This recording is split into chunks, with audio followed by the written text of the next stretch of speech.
ਦੋਸਤੋ ਸਵਾਗਤ ਹੈ ਤੁਹਾਡਾ ਸਾਡੇ ਚੈਨਲ ਗਿਆਨ ਦੀਆਂ ਗੱਲਾਂ 'ਚ।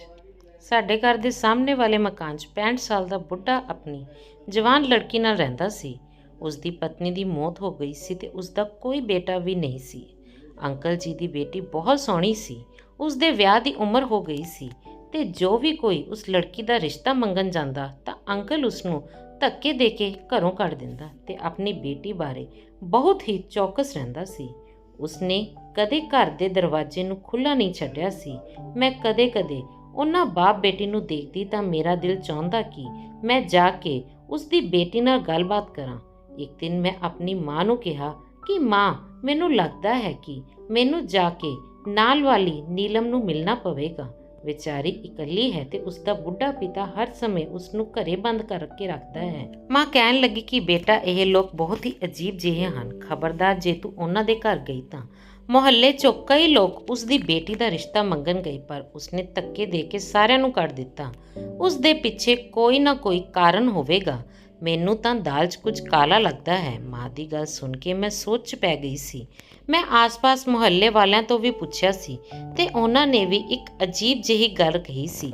ਇੱਕ ਆਂਟੀ ਤਾਂ ਕਹਿਣ ਲੱਗੀ ਕਿ ਮੈਨੂੰ ਲੱਗਦਾ ਹੈ ਕਿ ਇਹ ਪਿਓ ਧੀ ਨਹੀਂ ਸਗੋਂ ਕੋਈ ਹੋਰ ਗੱਲ ਹੈ। ਇਹ ਆਦਮੀ ਆਪਣੀ ਧੀ ਨਾਲ ਕਿਸੇ ਨੂੰ ਮਿਲਣ ਵੀ ਨਹੀਂ ਦਿੰਦਾ। ਆਂਟੀ ਦੀ ਗੱਲ ਸੁਣ ਕੇ ਮੈਂ ਪਰੇਸ਼ਾਨ ਹੋ ਗਈ। ਜੇਕਰ ਇਹ ਆਦਮੀ ਆਪਣੀ ਬੇਟੀ ਨਾਲ ਕਿਸੇ ਨੂੰ ਮਿਲਣ ਨਹੀਂ ਦਿੰਦਾ ਤਾਂ ਕੀ ਪਤਾ ਉਸ ਦੇ ਪਿੱਛੇ ਕੋਈ ਕਹਾਣੀ ਜਾਂ ਕੋਈ ਰਾਜ ਹੋਵੇਗਾ। ਮੇਰੀ ਗੱਲ ਸੁਣ ਕੇ ਉਹ ਆਂਟੀ ਬੋਲੀ ਕਿ ਧੀਏ, ਕੋਈ ਕਾਰਨ ਨਹੀਂ ਹੋਵੇਗਾ, ਬਸ ਅੱਜ-ਕੱਲ੍ਹ ਜ਼ਮਾਨਾ ਹੀ ਖਰਾਬ ਹੈ। ਤੂੰ ਵੀ ਉਹਨਾਂ ਲੋਕਾਂ ਤੋਂ ਦੂਰ ਹੈ। ਹੁਣ ਮੇਰੇ ਦਿਮਾਗ ਸ਼ੱਕ ਪਹਿਲਾਂ ਨਾਲੋਂ ਜ਼ਿਆਦਾ ਵੱਧ ਚੁੱਕਿਆ ਸੀ। ਮੈਂ ਕਿਸੇ ਸੂਰਤ 'ਚ ਵੀ ਉਸ ਮਾਮਲੇ ਨੂੰ ਇੰਝ ਹੀ ਜਾਣ ਨਹੀਂ ਦੇਣਾ ਚਾਹੁੰਦੀ ਸੀ। ਇੱਕ ਦਿਨ ਮੈਂ ਉਸ ਘਰ ਦੇ ਦਰਵਾਜ਼ੇ ਅੱਗੇ ਜਾਣ ਲੱਗੀ ਤਾਂ ਮੈਨੂੰ ਅੰਦਰੋਂ ਰੋਣ ਦੀ ਆਵਾਜ਼ ਆਉਣ ਲੱਗੀ। ਰੋਣ ਦੀ ਆਵਾਜ਼ ਸੁਣ ਕੇ ਮੈਂ ਦਰਵਾਜ਼ੇ ਕੋਲ ਹੀ ਖੜੀ ਹੋ ਗਈ ਤੇ ਕੰਨ ਲਾ ਕੇ ਸੁਣਨ ਦੀ ਕੋਸ਼ਿਸ਼ ਕੀਤੀ ਤਾਂ ਇੱਕ ਲੜਕੀ ਦੇ ਰੋਣ ਦੀ ਆਵਾਜ਼ ਸੀ। ਮੈਂ ਘਰ ਦੇ ਦਰਵਾਜ਼ੇ ਤੇ ਗਈ ਤੇ ਦਰਵਾਜ਼ਾ ਖੋਲ੍ਹਿਆ ਤਾਂ ਸਾਹਮਣੇ ਅੰਕਲ ਜੀ ਖੜੇ ਸਨ।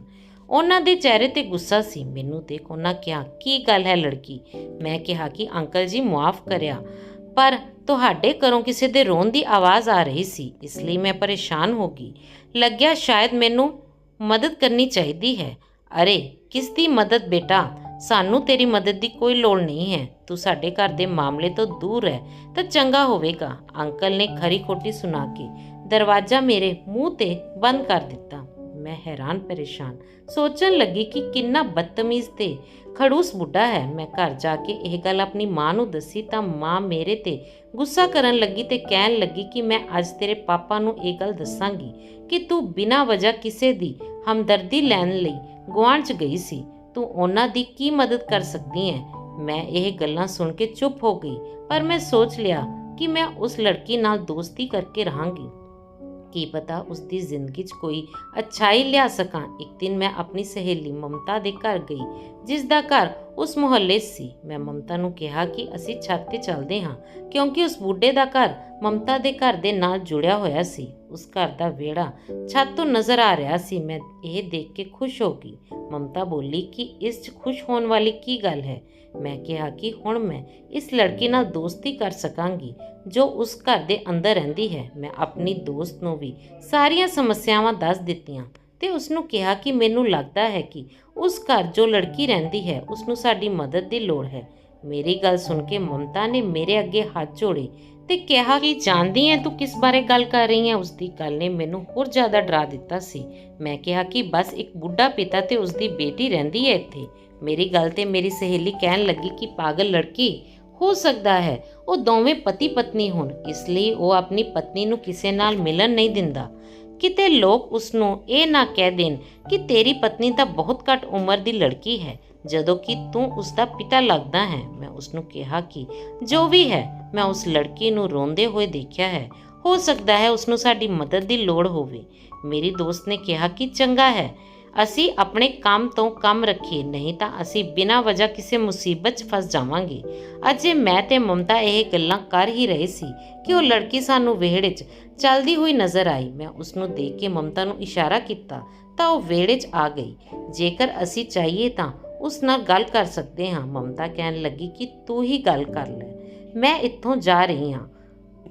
ਖਾਮਖਾਂ ਉਸ ਬੁੱਢੇ ਤੋਂ ਆਪਣੀ ਬੇਇੱਜ਼ਤੀ ਨਹੀਂ ਕਰਵਾ ਸਕਦੀ। ਮਮਤਾ ਦੇ ਜਾਣ ਤੋਂ ਬਾਅਦ ਮੈਂ ਉਸ ਲੜਕੀ ਨੂੰ ਇਸ਼ਾਰਾ ਕੀਤਾ।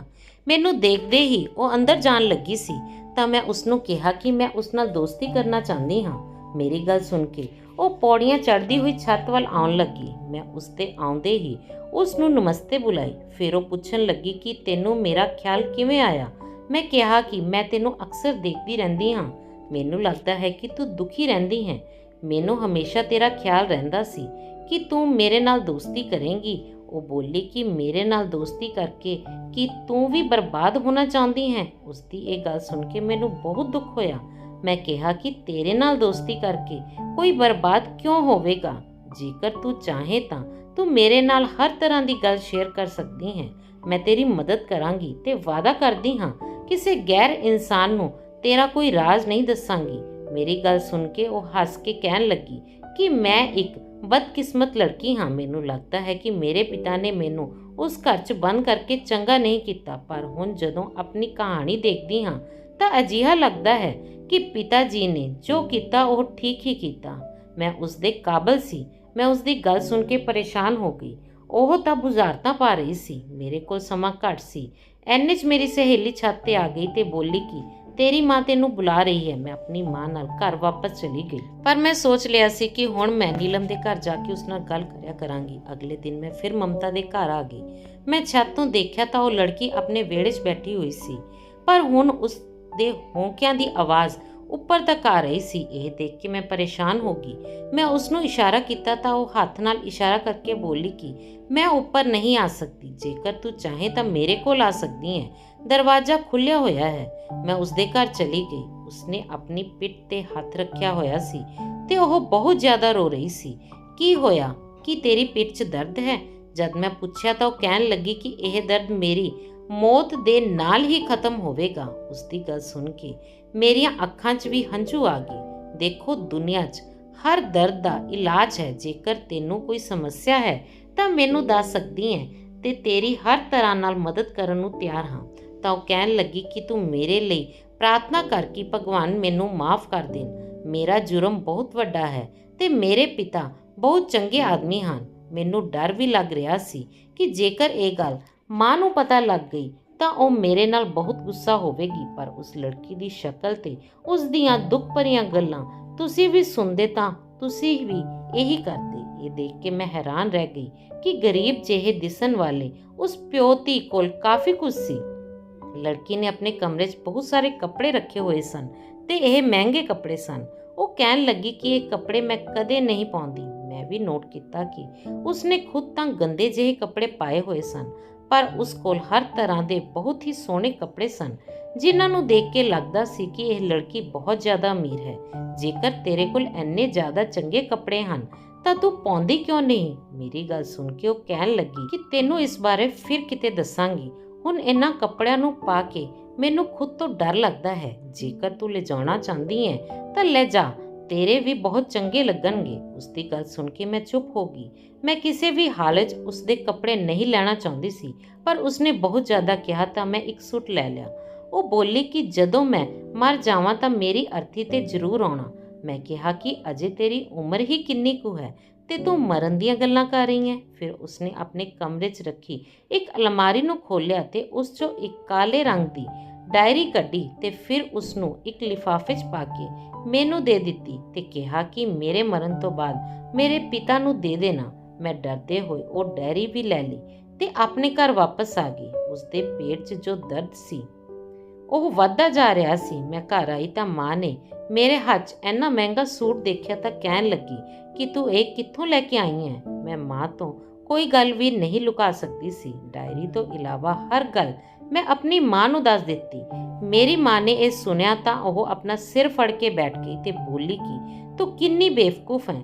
ਮੈਂ ਤੈਨੂੰ ਜਿਸ ਗੱਲ ਤੋਂ ਮਨਾ ਕਰਦੀ ਹਾਂ ਤੂੰ ਉਹੀ ਹਰਕਤ ਕਰਦੀ ਹੈ। ਜੇਕਰ ਤੇਰੇ ਪਿਤਾ ਨੂੰ ਤੇ ਮੁਹੱਲੇ ਵਾਲਿਆਂ ਨੂੰ ਇਸ ਗੱਲ ਬਾਰੇ ਪਤਾ ਲੱਗਿਆ ਤਾਂ ਉਹ ਕੀ ਕਹਿਣਗੇ? ਕੱਲ ਨੂੰ ਉਸ ਨਾਲ ਕੁਝ ਹੋ ਗਿਆ ਤਾਂ ਤੂੰ ਕੀ ਕਰੇਂਗੀ?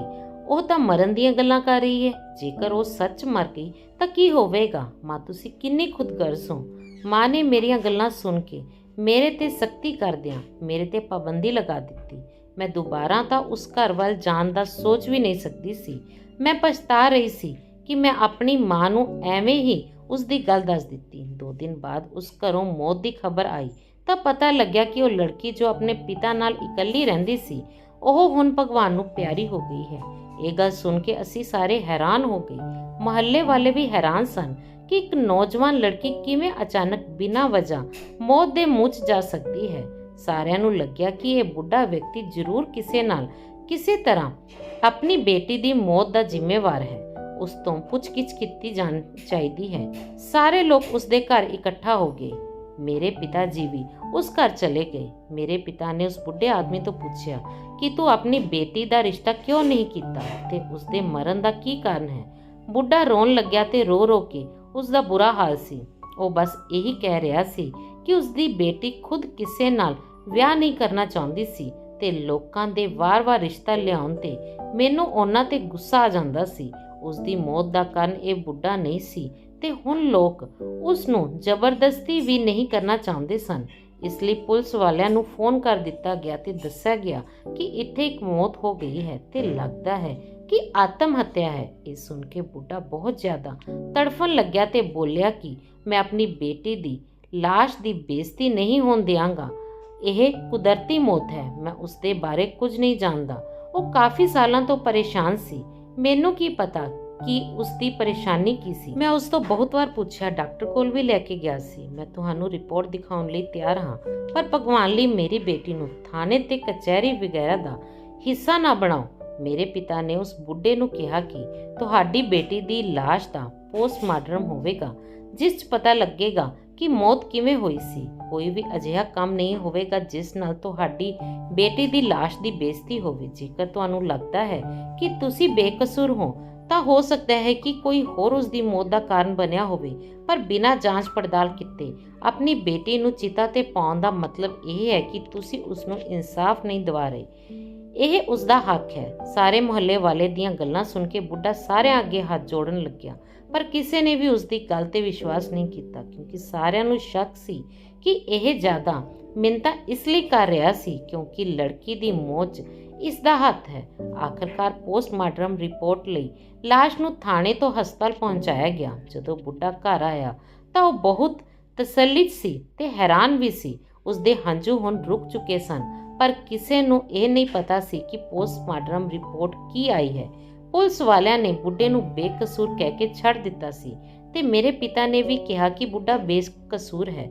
ਉਸ ਨੇ ਆਪਣੀ ਬੇਟੀ ਨੂੰ ਨਹੀਂ ਮਾਰਿਆ, ਪਰ ਅਸੀਂ ਅੰਦਰ ਦੀ ਕਹਾਣੀ ਜਾਣਨਾ ਚਾਹੁੰਦੇ ਸੀ ਕਿ ਆਖਰ ਉਸ ਲੜਕੀ ਨਾਲ ਕੀ ਹੋਇਆ ਸੀ। ਮੈਂ ਸੋਚਿਆ ਕਿ ਮੈਂ ਖੁਦ ਜਾ ਕੇ ਬੁੱਢੇ ਤੋਂ ਪੁੱਛਾਂ, ਪਰ ਮਾਂ ਨੇ ਮੈਨੂੰ ਸਖਤੀ ਨਾਲ ਮਨਾ ਕਰ ਰੱਖਿਆ ਸੀ, ਸੋ ਮੈਂ ਇਹ ਗੱਲ ਆਪਣੇ ਮੂੰਹ ਤੇ ਨਾ ਲਿਆਈ। ਪਰ ਕੁਝ ਦਿਨਾਂ ਬਾਅਦ ਮੈਂ ਸੋਚਿਆ ਕਿ ਉਹ ਡਾਇਰੀ ਜੋ ਮੈਂ ਉਸ ਲੜਕੀ ਤੋਂ ਲਈ ਸੀ, ਉਸ ਨੇ ਮੈਨੂੰ ਇਹੀ ਗੱਲ ਆਖੀ ਸੀ ਕਿ ਜਦੋਂ ਮੈਂ ਮਰ ਜਾਵਾਂ ਤਾਂ ਇਹ ਲਿਫਾਫਾ ਜਿਸ 'ਚ ਡਾਇਰੀ ਹੈ ਉਹ ਮੇਰੇ ਬੁੱਢੇ ਪਿਤਾ ਨੂੰ ਦੇ ਦੇਣਾ। ਮੈਂ ਸੋਚਿਆ ਕਿ ਕਿਉਂ ਨਾ ਜਾ ਕੇ ਇਹ ਡਾਇਰੀ ਦੇ ਆਵਾਂ।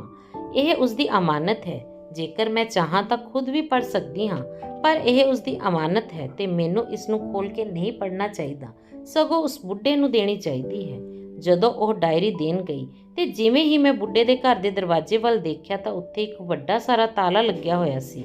ਮੈਂ ਆਸ-ਪਾਸ ਦੇ ਲੋਕਾਂ ਤੋਂ ਪੁੱਛਿਆ ਤਾਂ ਪਤਾ ਲੱਗਿਆ ਕਿ ਇਹ ਮਕਾਨ ਬੁੱਢੇ ਨੇ ਕਿਰਾਏ ਤੇ ਲਿਆ ਹੋਇਆ ਸੀ ਤੇ ਹੁਣ ਉਹ ਆਪਣਾ ਸਾਰਾ ਸਮਾਨ ਲੈ ਕੇ ਇੱਥੋਂ ਚਲਾ ਗਿਆ ਹੈ। ਉਸਨੇ ਸੜਕ ਦੇ ਦੂਜੇ ਪਾਸੇ ਆਪਣਾ ਇੱਕ ਵੱਡਾ ਸਾਰਾ ਘਰ ਖਰੀਦਿਆ ਹੈ ਤੇ ਆਪਣਾ ਕਾਰੋਬਾਰ ਸ਼ੁਰੂ ਕੀਤਾ ਹੈ। ਉਹ ਆਪਣੀ ਜ਼ਿੰਦਗੀ 'ਚ ਅੱਗੇ ਵਧ ਚੁੱਕਾ ਹੈ। ਮੈਨੂੰ ਬਹੁਤ ਹੈਰਾਨੀ ਹੋਈ ਕਿ ਆਖਰ ਬੇਟੀ ਦੀ ਮੌਤ ਨੇ ਬੁੱਢੇ ਪਿਤਾ ਨੂੰ ਕਿਵੇਂ ਅਮੀਰ ਬਣਾ ਦਿੱਤਾ। ਉਹ ਆਪ ਜੋ ਪਹਿਲਾਂ ਉਸ ਗਰੀਬ ਮੁਹੱਲੇ 'ਚ ਕਿਰਾਏ ਤੇ ਮਕਾਨ 'ਚ ਰਹਿੰਦਾ ਸੀ ਤੇ ਇੱਕ ਦੁਕਾਨ ਤੇ ਮਜ਼ਦੂਰੀ ਦਾ ਕੰਮ ਕਰਦਾ ਸੀ, ਹੁਣ ਅਜਿਹੀ ਕਿਹੜੀ ਲਾਟਰੀ ਉਸਦੇ ਹੱਥ ਲੱਗ ਗਈ ਕਿ ਉਸ ਬੇਟੀ ਦੀ ਮੌਤ ਤੋਂ ਬਾਅਦ ਆਪਣਾ ਘਰ ਤੇ ਆਪਣਾ ਕਾਰੋਬਾਰ ਸ਼ੁਰੂ ਕਰਕੇ ਬੈਠਾ ਹੈ। ਮੈਂ ਸੋਚਿਆ ਕਿ ਉਹ ਡਾਇਰੀ ਖੋਲ੍ਹ ਕੇ ਮੈਂ ਖੁਦ ਹੀ ਪੜ੍ਹ ਲੈਂਦੀ ਹਾਂ। ਉਸ ਬੁੱਢੇ ਨੂੰ ਕਿੱਥੋਂ ਲੱਭਾਂ? ਉਸ ਨੂੰ ਪੜ੍ਹਨ ਨਾਲ ਮੈਨੂੰ ਸਾਰੀ ਸੱਚਾਈ ਵੀ ਪਤਾ ਲੱਗ ਜਾਵੇਗੀ। ਫਿਰ ਜੇਕਰ ਕਦੇ ਉਹ ਮਿਲਿਆ ਤਾਂ ਮੈਂ ਉਸ ਡਾਇਰੀ ਨੂੰ ਉਸ ਨੂੰ ਦੇ ਦਿਆਂਗੀ। ਜਦੋਂ ਮੈਂ ਲਿਫਾਫੇ 'ਚੋਂ ਡਾਇਰੀ ਕੱਢ ਕੇ ਪੜ੍ਹਨੀ ਸ਼ੁਰੂ ਕੀਤੀ ਤਾਂ ਮੇਰੇ ਹੋਸ਼ ਉੱਡ ਗਏ।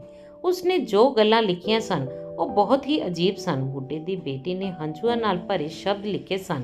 ਉਸਨੇ ਲਿਖਿਆ ਸੀ ਕਿ ਪਿਤਾ ਜੀ ਮੈਨੂੰ ਮਾਫ਼ ਕਰ ਦੇਣਾ, ਮੈਂ ਜੋ ਵੀ ਕੀਤਾ ਉਸ 'ਚ ਮੇਰੀ ਹੀ ਗਲਤੀ ਸੀ। ਉਸ ਪਾਪ ਤੋਂ ਬਾਅਦ ਮੈਂ ਤੁਹਾਡੇ ਸਾਹਮਣੇ ਸਿਰ ਉਠਾਉਣ ਦੇ ਕਾਬਲ ਨਹੀਂ ਸੀ। ਤੁਹਾਡੇ ਪਾਲਣ ਪੋਸ਼ਣ ਦਾ ਕੋਈ ਕਸੂਰ ਨਹੀਂ ਸੀ। ਮਾਂ ਦੇ ਮਰਨ ਤੋਂ ਬਾਅਦ ਤੁਸੀਂ ਮੈਨੂੰ ਮਾਂ ਦੀ ਕੋਈ ਕਮੀ ਨਹੀਂ ਹੋਣ ਦਿੱਤੀ। ਮੈਨੂੰ ਇੱਕ ਲੜਕੇ ਰਵੀ ਨਾਲ ਪਿਆਰ ਹੋ ਗਿਆ ਸੀ ਜੇਕਰ ਮੈਂ ਉਸ ਦੀਆਂ ਗੱਲਾਂ 'ਚ ਨਾ ਆਉਂਦੀ ਤੇ ਇੰਨਾ ਵੱਡਾ ਕਦਮ ਨਾ ਚੁੱਕਦੀ ਤਾਂ ਉਹ ਮੈਨੂੰ ਕਦੇ ਵੀ ਆਪਣੇ ਘਰ ਲੈ ਕੇ ਨਾ ਜਾਂਦਾ। ਰਵੀ ਇੱਕ ਬਹੁਤ ਹੀ ਅਮੀਰ ਪਿਤਾ ਦਾ ਬੇਟਾ ਸੀ। ਮੈਂ ਉਸ ਦੀ ਵੱਡੀ ਸਾਰੀ ਗੱਡੀ ਤੇ ਉਸ ਦਾ ਬੰਗਲਾ ਦੇਖ ਕੇ ਪਾਗਲ ਹੋ ਗਈ ਸੀ। ਮੈਨੂੰ ਲੱਗਿਆ ਕਿ ਉਹ ਸੱਚ ਮੈਨੂੰ ਪਿਆਰ ਕਰਦਾ ਹੈ ਤੇ ਮੇਰੇ ਨਾਲ ਵਿਆਹ ਕਰੇਗਾ, ਪਰ ਉਹ ਤਾਂ ਮੈਨੂੰ ਆਪਣੇ ਮਕਸਦ ਲਈ ਇਸਤੇਮਾਲ ਕਰ ਰਿਹਾ ਸੀ। ਮੈਂ ਰਫੀ ਨੂੰ ਕਿਸੇ ਮਸੀਹਾ ਤੋਂ ਘੱਟ ਨਹੀਂ ਮੰਨਦੀ ਸੀ, ਪਰ ਉਹ ਮਸੀਹਾ ਨਹੀਂ ਸਗੋਂ ਇੱਕ ਭੇੜੀਆ ਨਿਕਲਿਆ। ਮੈਂ ਇੱਕ ਗਰੀਬ ਪਿਤਾ ਦੀ ਬੇਟੀ ਸੀ। ਮੈਂ ਜਦੋਂ ਉਸਦੇ ਵੱਡੇ ਘਰ 'ਚ ਕਦਮ ਰੱਖਿਆ ਤਾਂ ਉਸਨੇ ਮੇਰੇ ਨਾਲ ਇਹੀ ਵਾਅਦਾ ਕੀਤਾ ਸੀ ਕਿ ਉਹ ਮੈਨੂੰ ਉਸ ਘਰ ਦੀ ਬਹੂ ਬਣਾਵੇਗਾ, ਮੈਨੂੰ ਉਸ ਘਰ ਦੀ ਰਾਣੀ ਬਣਾ ਕੇ ਰੱਖੇਗਾ। ਪਰ ਉੱਥੇ ਜਾ ਕੇ ਮੈਨੂੰ ਪਤਾ ਲੱਗਿਆ ਕਿ ਉਹ ਤਾਂ ਮੇਰੀ ਇੱਜ਼ਤ ਲੁੱਟਣ ਲਈ ਮੈਨੂੰ ਇੱਥੇ ਲਿਆਇਆ ਹੈ। ਮੈਂ ਇਕੱਲੀ ਲੜਕੀ ਕੁਝ ਨਹੀਂ ਕਰ ਸਕਦੀ ਸੀ। ਮੇਰੀ ਚੀਕ ਪੁਕਾਰ ਦੀ ਆਵਾਜ਼ ਕਿਸੇ ਨੇ ਨਹੀਂ ਸੁਣੀ ਸੀ। ਹੁਣ ਮੇਰੇ ਕੋਲ ਕੁਝ ਨਹੀਂ ਬਚਿਆ ਸੀ। ਜਦੋਂ ਰਵੀ ਆਪਣੇ ਮਕਸਦ 'ਚ ਕਾਮਯਾਬ ਹੋ ਗਿਆ ਤਾਂ ਉਸਨੇ ਮੇਰੇ ਸਾਹਮਣੇ ਇੱਕ ਹੀਰੇ ਦੀ ਚੈਨ ਸੁੱਟੀ ਤੇ ਕਿਹਾ ਕਿ ਇਹ ਤੇਰਾ ਗਿਫਟ ਹੈ। ਮੈਂ ਇਹੀ ਸੁਣ ਰੱਖਿਆ ਸੀ ਕਿ ਹੀਰਾ ਨਿਕਲਣ ਨਾਲ ਇਨਸਾਨ ਦੀ ਮੌਤ ਹੋ ਜਾਂਦੀ ਹੈ। ਮੈਂ ਹੁਣ ਮਰ ਜਾਣਾ ਚਾਹੁੰਦੀ ਸੀ, ਇਸ ਲਈ ਮੈਂ ਉਹ ਹੀਰੇ ਦੀ ਚੈਨ ਨਿਕਲ ਗਈ।